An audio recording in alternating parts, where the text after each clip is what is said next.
At the beginning, you mentioned about its use for waste management. Yes. So maybe could you briefly speak something about that? Yeah, sure.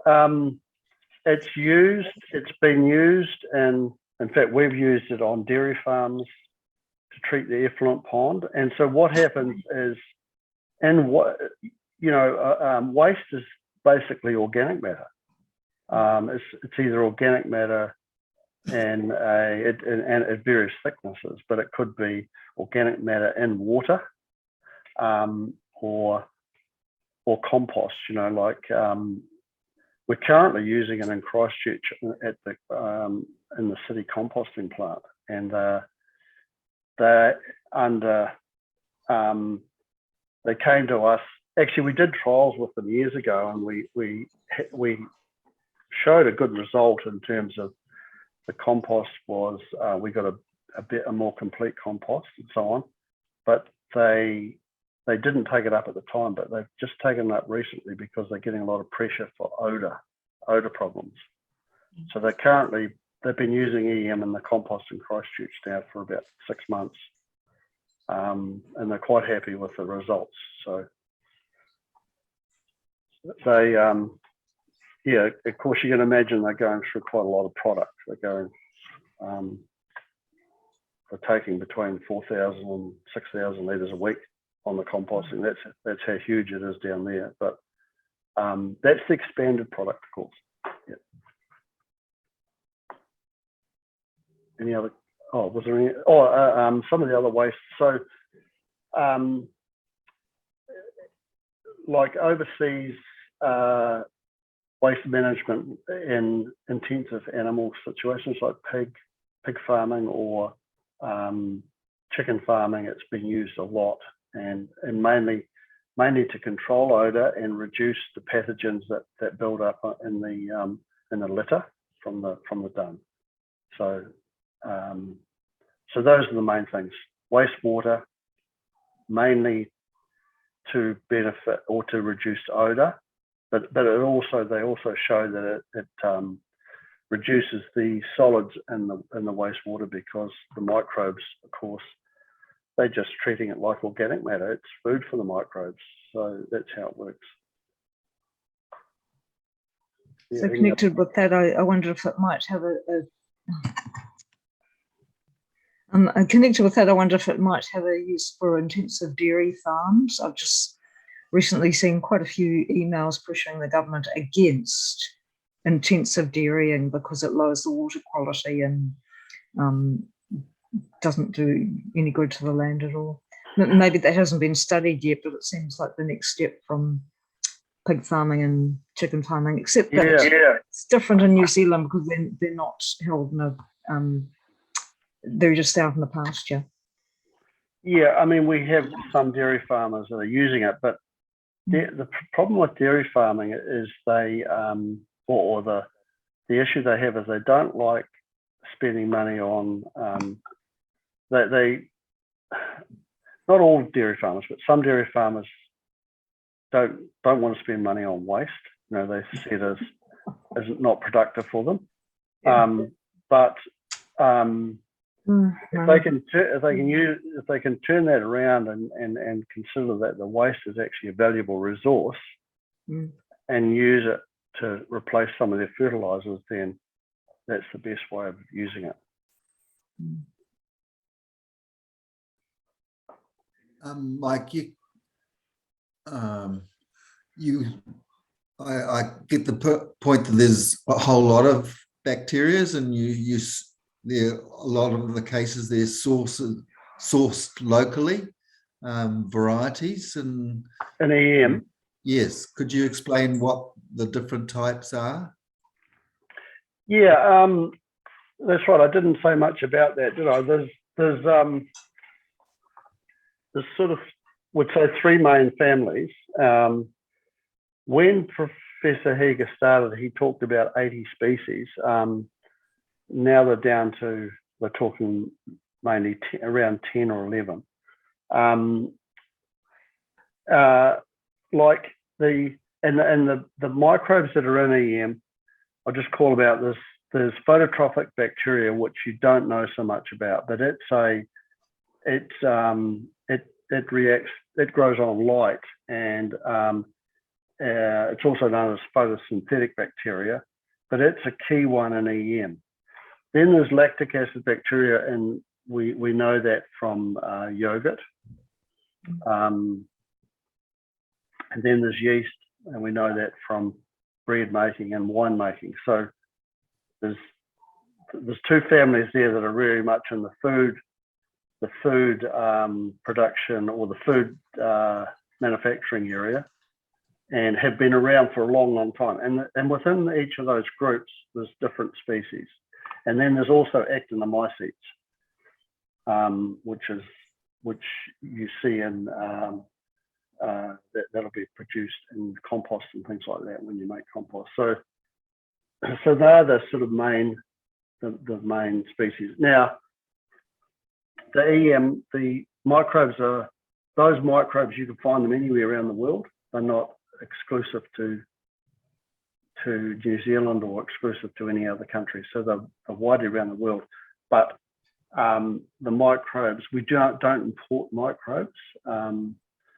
They're sourced locally and then grown, and then they're put together in a combination to make EM. You were showing me some big tanks that this is where you brew them all up with. Yeah. And you have a formula to how it works and stuff like that.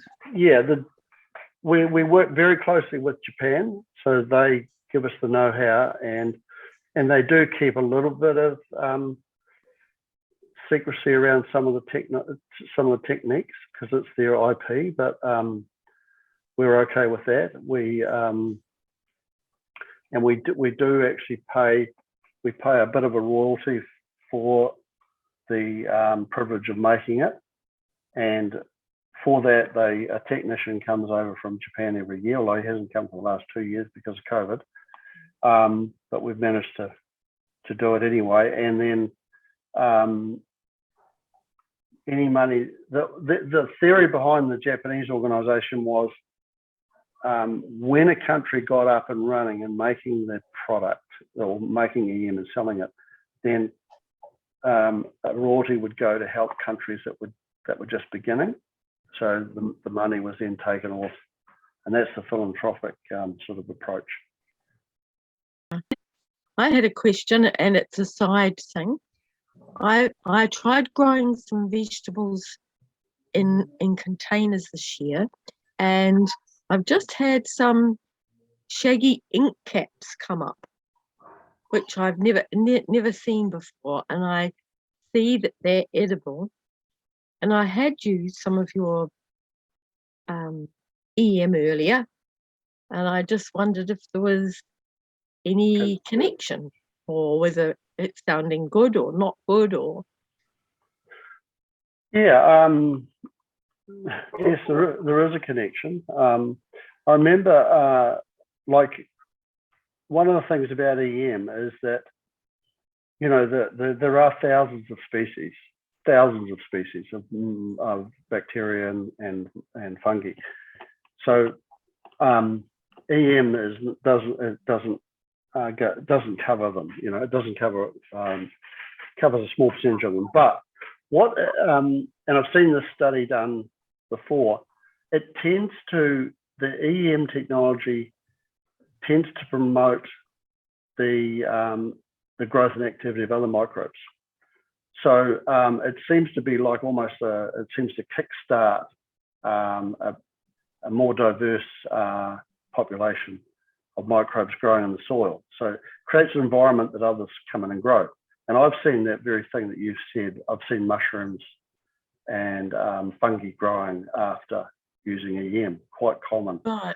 In fact, we were putting it on a golf course down Queenstown, and the greenkeeper said to me, "Oh, we're getting these mushrooms growing on the green." I said, "That wouldn't be anything to do with your product, would it?" Because of course they didn't want mushrooms growing on the green. But I thought that was great because that meant we had fungi grow. You know, we were promoting fungi. So, so anyway, yeah. So I think you're right. That's where it would have come from. All plants actually. All plants benefit from microbes because if you think about it, you know they've evolved in a microbial rich situation. In fact, the biggest broccoli head I ever grew was using EM. It was just a massive head one. So I would say, yeah, I don't know where that came from, but I would say no. And I've seen. We've also done field trials with at farmer trials on kale and what else have we done? We've done fodder beet. That's not a brassica, but and we're showing benefits by using it in those situations. So it's not just grasses or things like that. So yeah, I think it's just people have said to me, what about crops? And I think all crops, anything that you grow in the soil is going to benefit from a good microbial activity. Now, whether that's with EM or whether it's with whatever else you're doing to improve the microbial activity, which could be compost or worm tea. I mean, there's lots of different methods. It's not EM is not the only method to improve your soil. You know, we're just one technology. I also heard that there was sort of like a star fungi, a white fungi come through. I noticed in my compost, and that's and they said that was sort of a good way of getting rid of the black fungi that destroy plants. Is that correct?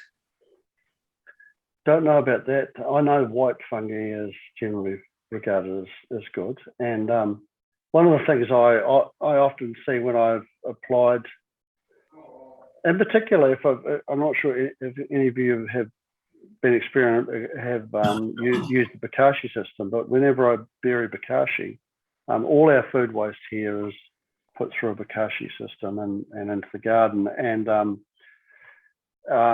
often after you buried it, covered it. By the way, if you've ever done that and you have a dog, dogs love to dig bokashi and eat it.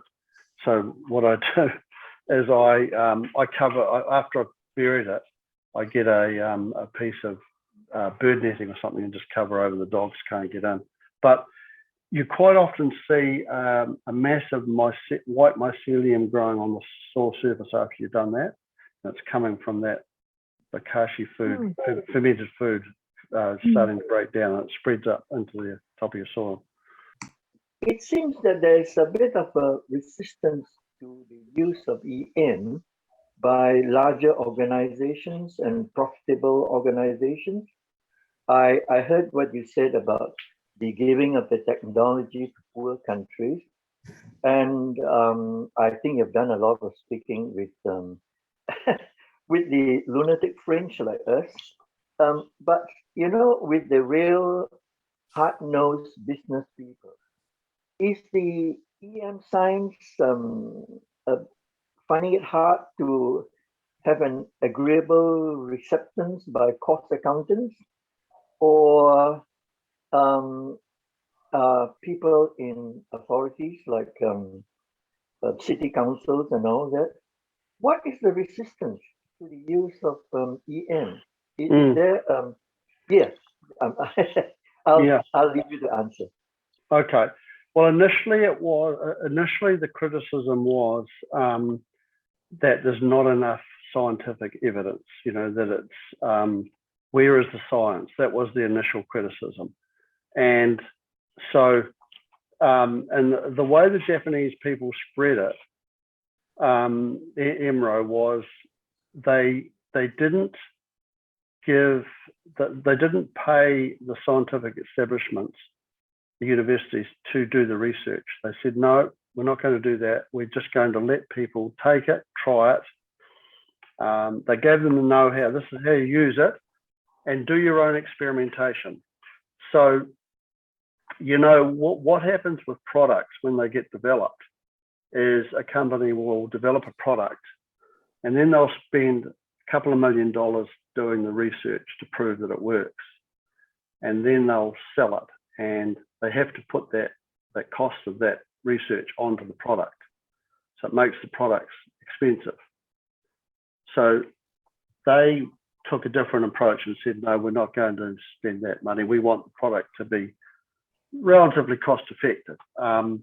Nothing can be free because someone has, there's always a cost to doing things, but the idea was to make it as cheap as possible. So that was the initial criticism, not enough research.